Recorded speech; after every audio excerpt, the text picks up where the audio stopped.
Welcome to my first unedited paid speaking gig that I had for Keller Williams. I was speaking on mindfulness and stress reduction techniques. This was, something that was super nerve-wracking for me, but got through it and I thought it was an awesome event. So I hope you guys enjoy it. If you do have anything that resonates with you, throw it in the comments, leave some feedback, and tell me what you'd like to see more of. Again, I'm very appreciative for Keller Williams for letting me do this, and I am appreciative of you guys for checking this out and supporting my content. So I hope you all enjoy. Alrighty, everybody got food in the journal? We're all set up here. Awesome. It's good to see all the smiling faces. I want to say a big thank you to Jess and all the staff that set this up. These type of events are far and few between. A lot of companies don't integrate this, and I think it's really awesome. It makes my heart very happy to see you guys actually motivated and wanting to learn more about yourselves and how to optimize your work. So with that being said, I'll dive right in. My name is Tyler Stocks. I'll be talking to you guys today about stress reduction, wellness, mindfulness tips. I like to call it real wellness for real estate professionals. And grab some lunch.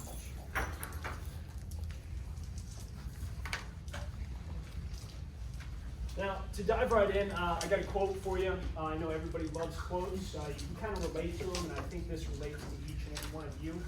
It's Winston Churchill: "Success is not final, failure is not fatal. It is the courage to continue that counts." Especially in this type of industry, you truly do have to go through levels in real estate. And when I say levels, I'm talking about the steps to success. Because every single one of you have felt some type of failure, where you have messed up, where you have maybe made an error, but you have learned from it, and you have succeeded, and that's why you are where you are today. And that takes courage, and that takes a certain type of person to get past those failures and grow from them. As I had found this quote, I decided to dive into real estate and kind of learn about the successes and failures of what you do on a daily basis. And I found a statistic that was surprising. And that statistic is 80% of real estate agents quit before their second year. Now, out of the crowd today, you can just raise your hand. Who here has been here for more than 2 years? Okay, awesome. If you haven't been, I'm sorry. Probably just joking. I'm just joking. But that's pretty crazy to me, because we all start our journeys with some type of passion. We all go into something that we want to be successful at, and we're excited and we want to be the best at it. But somewhere along the way, we get hit with roadblocks. You may fail. You may just end up saying, maybe I'm not good at this. And that saddens me, because there should not be a passion that we want to pursue where you get burnt out and you decide to quit. That's not something that I like to see, but frankly, it happens everywhere. It's not just this industry. Across the U.S., there's a couple studies that have done. Out of 60,000 working Americans, over 65% have experienced burnout in at least one or two jobs in their lifetime. To me, that is just so sad. I'm the type of person that you have this. I'm so ready when you're starting it, and then you end it with being dragged along this merry-go-round, and that stinks. But today, what I want to share with you guys is how we get around being burnt out. And to do that, we have to understand what is stress, how it affects us, and why it is important to manage. Now, I want you guys to understand that stress, as you well know, is not industry specific. All of us understand stress. It doesn't just have to do with our jobs. Ever since we have grown up throughout our lives and in our families, we've dealt with some form of stress. It is not age specific either. I can't come to all of you today and say, hey, my stress is more important than yours, or I have dealt with more than what you have dealt with, because that's not true. We all have a certain level or a certain threshold of what we can handle in our lives, and it impacts us differently than anybody else. Now, I do want to preface before this, I think it would bring value for you to understand me before I dive into this, so you can gain a little bit of sense of where I'm coming from and how I developed these strategies to battle stress. I went to the University of East Carolina. I studied health and human performance, and in there, college, the first 3 years, you're kind of coasting. And that senior year is where you really got to double down, and you have to focus on, hey, I got to graduate. Well, I was put into a 6-month-long internship, and they said, you have to complete this to graduate. They decided to send me over to Texas. Going from North Carolina to Texas is about a 20-hour drive. In there, I was required to work from 6 a.m. to 8 p.m. every single day, pay for my own bills, and work on my online certifications.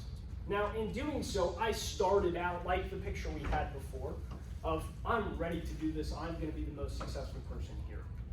2 weeks later, frankly, I was overworked. I was depressed, and I was running out of money. I didn't know what to do, and I didn't understand why I didn't have the same passion as when I started.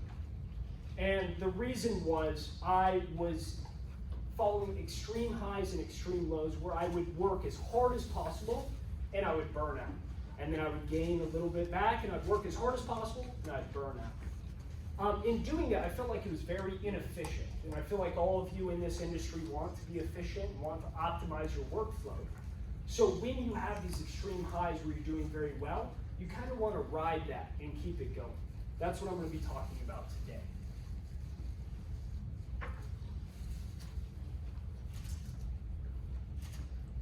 Now, to understand stress, we have to go back and we have to really dive deep into it. And before I solve your stress and give you the strategies to become successful, I'm going to add to it just a little bit.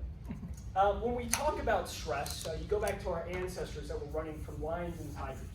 They had a fight or flight response where, you were about to die, and you had a couple seconds where you could either run or you could fight. Essentially what your body does during that moment is it shoots cortisol and adrenaline into your body. I'm sure you felt it before. Maybe it was your very first client you spoke to in your career, where your heart started pounding, you were kind of jittery, you didn't know if you were going to mess up or not. It's happening to me right now. But as you go through this, you have a choice to make within your body. And this is what happens as we go through those aspects. Now, our body does not like this. It tends to want to maintain a balance. So when you have this cortisol and this adrenaline go into your body, it's very short-lived. When it elongates or the stress amounts, it turns into a couple of warning signals that your brain sends out. And this is not good. Your body doesn't want long-term stress. Acute stress, okay. Long stress, it does not like that. Now, the signs of stress are very important. And when I talk about the signs of stress, this is for you to understand when you are being pressed to your limits. This is your body saying, hey, I need you to calm down. I need you to take a break. Now, there's 4 aspects that we dive into here. Behavioral, emotional, cognitive, and physical. For me, and for you, if you've ever been to an amusement park and you go on a roller coaster, you have those butterflies in your stomach. That's a form of stress. That's your body saying, hey, I want you to calm down, maybe not go on this. These are things that you should be actively looking for in your day and life. Now, if they are fleeting, okay. But if they are pounding and they are constant, that's a problem that you need to address. So as we dive into acute versus chronic, what does that mean? Acute is if you were to go to the gym and you were to lift weights, that is an acute stress because it is temporary. That is your body's way to adapt to this temporary stress and grow from it. For example, you have a new challenge, presentation, maybe lifting heavy weights, intermittent fasting, running sprints. These are all signs of acute stress where you put something on your body and your mind and it allows them to adapt to it. But if you keep that up, like I was saying, it leads to chronic stress. And chronic stress is awful. We'll dive into what that leads to, but there's 2 studies here I want to talk about. University of Maryland ran a study. Over 25,000 individuals between the ages of 25 and 49. 75% responded that they had above average stress in the past 30 days. 40% responded that their stress increased over the past 30 days. Now the scale was on a scale of 1 to 10, 1 being, I'm chilling, I'm at the beach, 10 is, oh my gosh, I can't handle this. I know my stress increased when I went to Subway for a $5 footlong and realized it was $13. But that leads into the American Psychological Association. They took those 25,000 individuals and took the percentage that said they were above stress, and they said, okay, based upon an acute stress metric and a chronic stress metric, what were you feeling? 85% of them said that they had chronic stress and were diagnosed with chronic stress. Now, in the US, chronic stress has been leading to heart disease. And this is something that has been in recent studies. Now, when I talk about heart disease, obviously there's a lot of factors that come into play, including your physical exercise, the way you eat, and things like that. But stress has been a factor in migraines, in insomnia, in digestive problems, and heart disease has been a new recent one that has come out within the past 5 years. Now, how does that even apply to you? I'm talking about stress here and acute and chronic stress, but you guys want to understand how does that apply to you. Well, inside of your industry, it is very stressful. You're dealing with balancing tons of clients, maintaining those relationships, closing deals, and the market is ever changing. I'm sure now more than ever, the market plays a factor in how you view your work and how you are pursuing it. With that being said, burnout is a major factor in today's day and age. I know in my line of work, in my family's line of work, there have been a lot of layoffs, and that is applied to the stress across industries. So it is not just the real estate industry that's going through this, but the impact on you as an individual when it comes to efficiency and optimizing your work, reduced productivity, avoidance, strained relationships. You see, stress doesn't just affect you. Stress affects everybody around you. It affects your mood, it affects how you perform, and then it even affects the people around you when it comes to the people closest to you because they see that you are stressed. And it's not just physical. When I talk about, the headaches or the things that are going on digestive or the tension in your muscles, it also leads to anxiety. It leads to depression. And it eventually leads to mental health problems where you just can't get out of the stress. You are constantly stressed. And this is something we are trying to avoid. Now, to avoid this, there are a certain amount of strategies we can implement that I'll dive into later. But I really wanted to see the behind the scenes of the real estate industry. So I spoke with 2 realtors within my area. They wanted to remain anonymous, but it was interesting to hear their perspective of what they were dealing with. Now, the first one was a woman, and she had stress that had seeped into her personal life. Specifically, she talked about how she felt a constant fear of failure, that there was almost a pressure upon her that everybody expected her to succeed. She said she had to manage the multiple deals with tight deadlines, managing client relationships. She had the mentality, as I'm sure some of you do, is I can sleep when I'm dead. I'm not sure if you guys follow David Goggins, but when he says lift the boats, who's going to carry the boats? That type of mentality is good for a certain amount of time, but as you get on and you continue down that path, it just becomes overwhelming. For her specifically, this may not relate to you, but she had sleepless nights, she had insomnia, she wasn't sleeping until about 3 a.m. every single night. Waking up at 7:30 to get ready for work was destroying her performance.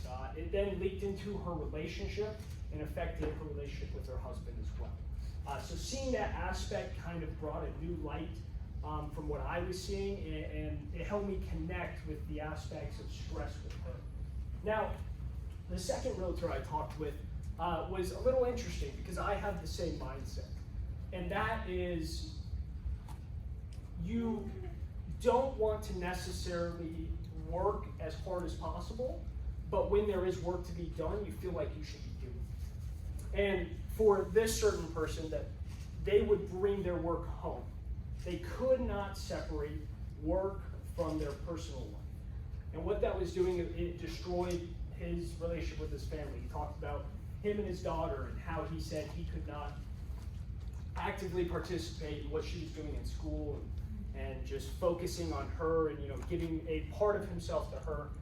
And he said that was his biggest pain point. He also felt the pressure. He said the market pressure was the biggest for him in terms of just how he wanted a sense of control and he couldn't have it because it was so out of control. It was an external thing that he just couldn't get over. This was just leading to burning out, never being able to relax and distress. He said his number one thing was he felt like he had so much to live up to and he could never meet it. That kind of stuck with me. So being able to learn from them and kind of hear the background gave me a new perspective. It was awesome to hear, but it was also saddening. But there is hope. We can definitely prevent this. And there are a couple strategies that I've implemented and I told these two realtors about and they're implementing. But we need to take a step back for a second. What is our goal today? So my purpose today is to help you guys kind of understand yourselves. Okay, so from a review standpoint, you need to be able to analyze what are you doing on a daily basis. A lot of people just go through their days, day in and day out, and get the work done. But in order to combat burnout and to keep your efficiency levels high, you have to be able to analyze what is going right and what is going wrong. So we will dive into that. When you review and you refocus, you are able to see a different side. You're almost able to take a third-person view of yourself. And I find in my life that has helped me make better decisions in the moment, which we'll dive into later. But there's also strategies and insights that are applied within that. So these next few slides, we're actually going to dive into these strategies. If you do have questions or anything like that after hearing these, I'll save about 10 minutes at the end for everybody.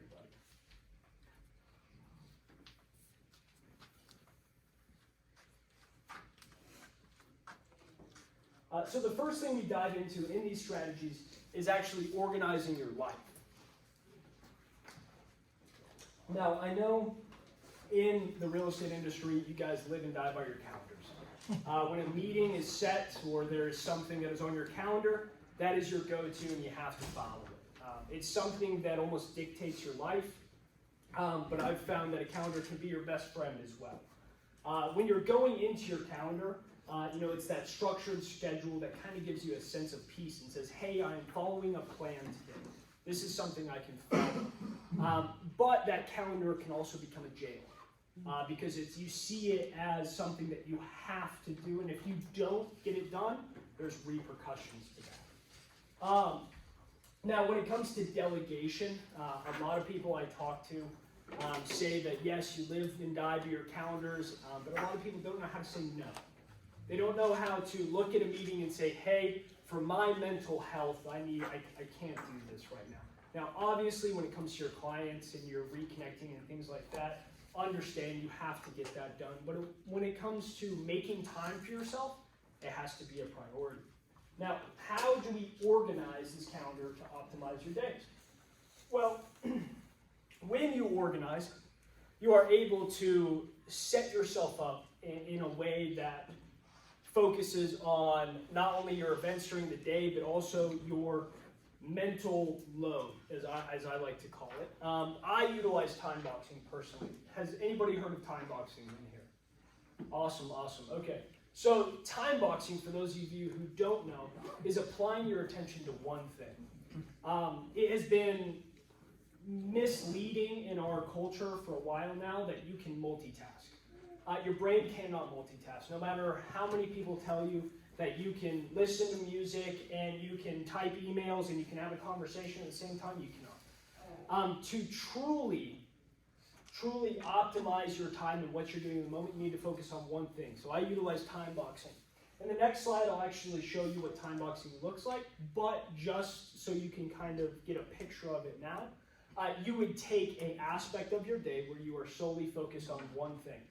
You take away all distractions, you put them away, and you focus on that one thing. Now, as you time box and you're able to box out what works and what doesn't, what needs to be done, you need to be cognizant of your mental load. Now, when it comes to your mental load, you have a finite amount of willpower within your day.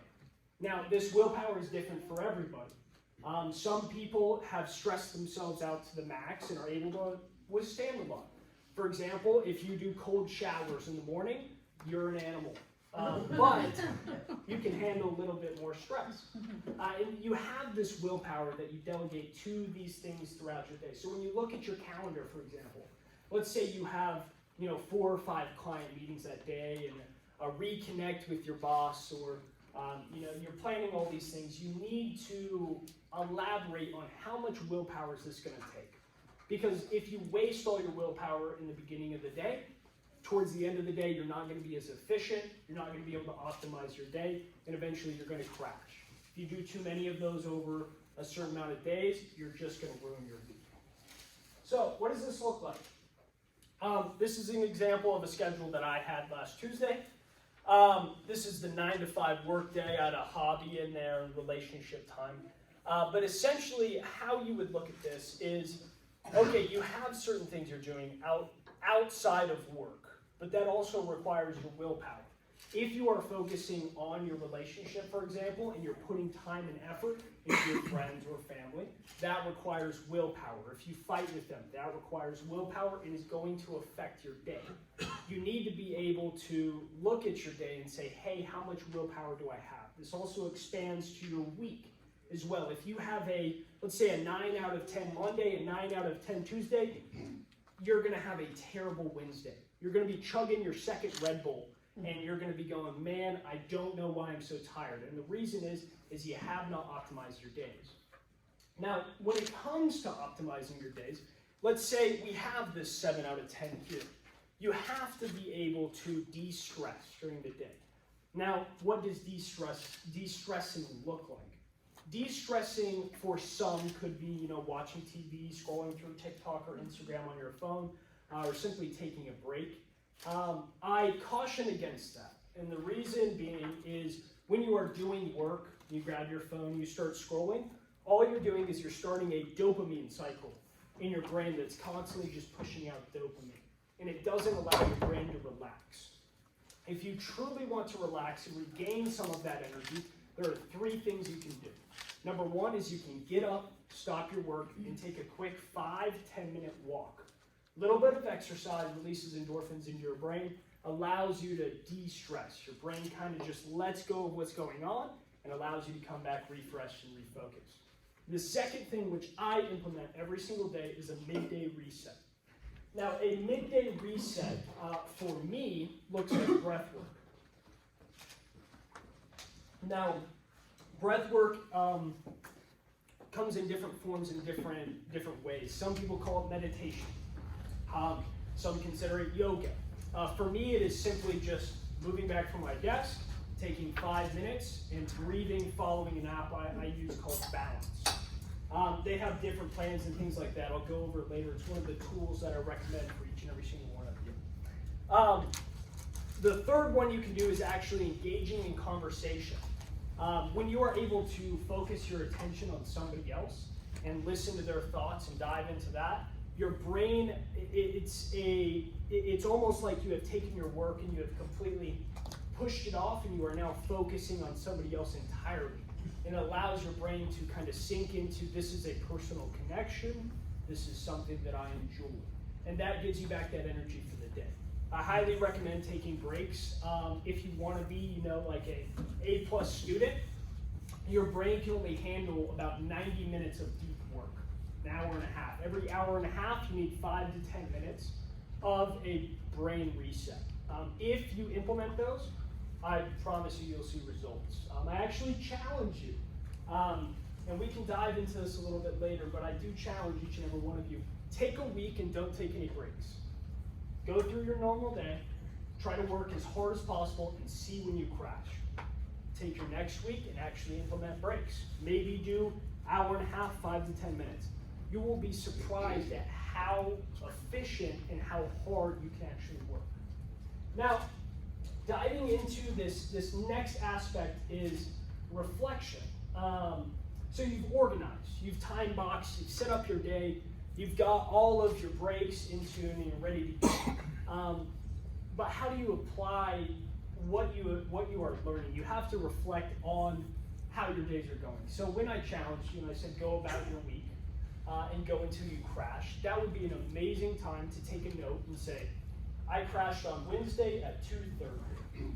From there, you can take that note and you can go, do I see a pattern? Do I crash at 2:30 every single day? Why? For me, I crash around 2:15. I figured out it was because I was chugging pre-workout at about 6 a.m. to go work out. And the reason being is caffeine has a 5-hour half-life, and around 2 p.m., I was getting that crash. I started to delay my caffeine intake to around 9:30, 10. I was able to push it back to around 3 or 4. Now, every single person is different. You all have different capabilities, but you need to be able to analyze your days and where you specifically crash or you specifically start to meander down different paths. For example, if you were to reflect on your day, you could be working, you could be doing paperwork, and then all of a sudden you look at your phone, you get a notification, and you get stuck scrolling. That right there could be a note. Hey, I procrastinated for about 5 minutes. Writing these down gives you the power to make your changes in the future and optimize your workload. And embracing the growth mindset. The reason I put that here is all of us here, we're here today because we want to learn a little bit more about ourselves. Maybe it was just for the salads, but you all are learning something about yourselves and growing right now. You need to embrace that for your whole entire life. When you reflect upon situations that you've been in and situations you're going through, you're able to learn about yourself and how to represent yourself going forward. This is something I tell everybody, and our life is not about. Your life is not about becoming perfect or becoming the best, but it is about constantly learning and enjoying the journey. And that journey of reflection is what I'm talking about there. So kind of the pathway to this to show is to understand who you are. We all have different strengths and weaknesses. We all are different people. Like I said, we all have different thresholds for our stress. You have to learn about yourself. For me personally, I utilize a bunch of the Myers-Briggs tests, and I learn my specific strengths and weaknesses so I can apply them to my reflection. For me, I do reflect every day, about 15 minutes at the end of the night. If you guys want to write this down, it's an awesome thing to do. I call it a mind dump.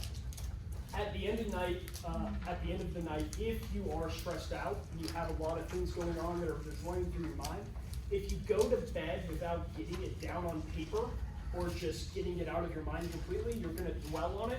Your sleep is going to be impacted, and tomorrow you're going to be dwelling on it all day. So when you mind dump, you're able to put it on paper and you look at it from a different view. It's now not affecting you. You're able to look at it from a different perspective, and you can say, why was this on my mind and why was this so prevalent yesterday? And it allows you to release that and move forward to a new day. And that's recognizing, that's being able to see the patterns and the triggers of your stress. You have to be able to go through your day and you have to be able to say, hey, I get really stressed out when this happens. If you don't write it down or you don't acknowledge it, you won't be able to fix it. And that comes to cultivating. Becoming mindful is the goal. You want to become aware of yourself and who you are as a person. Nobody's going to be able to come to you and say, hey, I can tell you're stressed out right now. Maybe that's because you're showing signs of stress, but that's not the root of it. Nobody can come to you and say, hey, I know you better than you. So learn about yourself, cultivate yourself, and start to grow from there. Now, actually applying this. You want to apply the knowledge that you've gained through your reflection. Now, for example, if you learned about yourself that you get stressed when meetings come up, and personal interaction for you is a little bit stressful, you can apply yourself and you can learn why that happens. You can dive into resources. Your phone has a million different resources on it where you can learn, hey, why am I stressed when I walk into social situations? go and immerse yourself in knowledge. Once you start to reflect, you start to pull key aspects of yourself that you find you're a little weak on, and from there you can actually dive into your resources and you can learn more about it. Now, shaping your behavior, this does not work unless you apply yourself. Unfortunately, there is no, oh, I can do one thing and I'm good. This is a lifelong journey. This is something where you have to actually apply yourself and you have to go forward saying, hey, I'm going to see what I evolve into and who I become as I apply this. Because it's never going to be, oh, I'm perfect now. It's going to be, what's the next step I have to take to become a better person? Like I said, never stop learning about yourself. You always seek to improve. You're never going to be perfect, and I do want you all to recognize that you cannot set an image of what you want to be, because every single time you set an image for what you want to be, you're always going to be disappointed. Learn to love the journey and learn to love learning about yourself. Now, with that being said, stress is natural. Happens to every single one of us. We all deal with it. It all affects our productivity. Utilizing these tools of mindfulness, of reflection, of learning, and then applying it to yourself is going to help you overall stop that burnout and help you in the future. Now, when you apply yourself and you dive into this, it's going to be interesting and you're going to want to kind of talk about it. I would say finding one person that you can confide in is really helpful in this, because then they can say, hey, I'm noticing that this is going on in your life. For me, that's my significant other. I'm able to go to her and say, hey, these are the things I'm battling with. For me, stress is when I have a lot of tight deadlines and something's coming up. I'm able to come to her and say, hey, can you help me out by setting a reminder on your phone a week before and letting me know that this is going to trigger stress if I don't get it done. I call it an accountability partner. It's something that's really awesome to have. If you have somebody like that in your life where you can count upon a friend, I highly recommend it. Now, earlier on in the speech, I was talking about tools and templates that I use. I highly recommend tools. When utilizing reflection and things like that. A lot of people use the notes on their phone. For me, that's my second brain. But I found something that's a little bit better. Not sure if you guys are familiar with Notion. Notion is one of the most highly recommended tool that I can give to you all. Notion is essentially Word on steroids. Not only can you put your calendar into it, you can incorporate Teams into it, you can journal, add pages, graphs, anything you need, but it also has AI already integrated into it. So if you are brainstorming and you want to figure things out, you can simply ask, hey, why am I thinking like this? Why are these meetings not working? Blah, blah, blah, whatever you want to do. To go with that, ChatGPT is revolutionary. It now can connect to the internet. So when you're trying to brainstorm and understand yourself, I would say it's an amazing tool to be able to write down your reflections and say, hey, this is what I've learned about myself. What actionable items can I do to apply this knowledge and become better throughout it? And it will literally spell out a step-by-step plan. One thing that I found with it as well is it is very good for goals. Personally, I've created a 7-year plan for myself. 7 years with step-by-step for every single month. It is ridiculous, the things that it can do. If you want to dive into it more, we can definitely talk later. The last one is balance. I would say this is the number one thing you need to have in your life. A lot of people don't believe in meditation. A lot of people don't believe in breath work, but your breath is the number one way to calm down. In balance, it has hundreds of aspects where if you want to spend 3 minutes calming down or focusing or resetting or getting creative, it's all in there. If you want to spend 30 minutes understanding yourself. Cool thing about balance, and I'll be able to give this to Jess, but you all get a year free. Today typically is about, I think it's $100, but I'll be giving you guys a year free today. It's an awesome tool for you guys to utilize. And then with that being said, thank you very much. Questions are welcome. If you guys want to work with me, or check out any of the blogs, or if you want to dive into more information in terms of stress and understanding like actual templates to dive into, 100% can use that. This right here is a guided journaling template. I know I touched on reflection a ton. This is an actual template that you can use every single night. It'll walk you through your day, your challenges, and everything you're doing. And it's for you guys. I can send it to each of your emails if that'd be easier, but the QR code is pretty handy. So with that being said, do we have any questions? Yes, sir. You were talking about mental load, and you had 2 out of 10 or 7 out of 10. Mm-hmm. Is that a relationship of how many of those things are requiring your focus in a single day, and you're trying to balance those throughout a 7-day period? Can you explain a little bit about the mental load and how that relates to the time blocking thing you're talking about? Of course, 100%. So the 2 out of 10 and 7 out of 10 was best for me, simply because I use a 10 out of 10 metric. But for you, if you want to, let's say, take your full day, and you take your workout, you take your meetings throughout your day, and you want to label them a 1 out of 100, you could say, hey, this is how this felt to me. Or even afterwards, let's say you actually completed, you could take a note and say, man, this was a 50 out of 100 for me. This really burnt me out. Then as you reflect on it later at night, you can now look at that, you can say, hey, this is really taxing on me, and this is kind of stressing me out. So now for later on, let's say later in the week you have that same thing coming up, you can say, oh, I know my Thursday is going to be a huge mental load. So I know Friday I need to implement more breaks, I need to focus on breath work, I need to focus on walks. And even if you want to tell that to your team and say, hey, yesterday, super heavy day for me, today I'm going to be a little spacey, I'm going to have to implement some de-stressing time.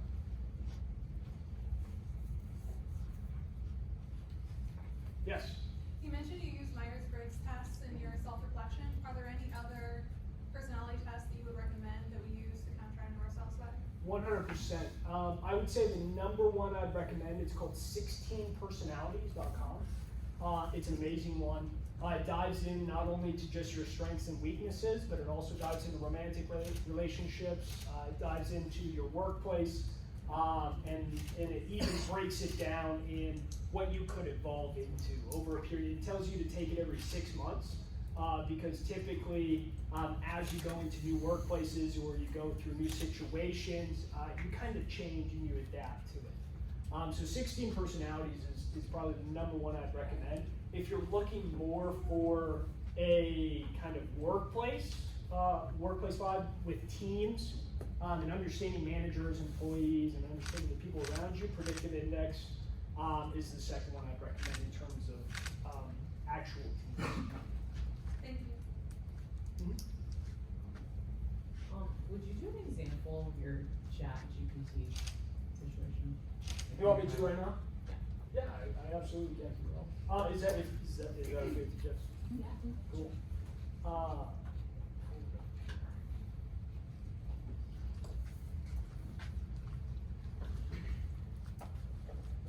And if you would like to dive in, I know ChatGPT is very new, and a lot of people don't understand how to use it. I do have templates for that as well, but that is a whole nother conversation. I'll show you a few of them, but it is pretty crazy how deep you can dive into.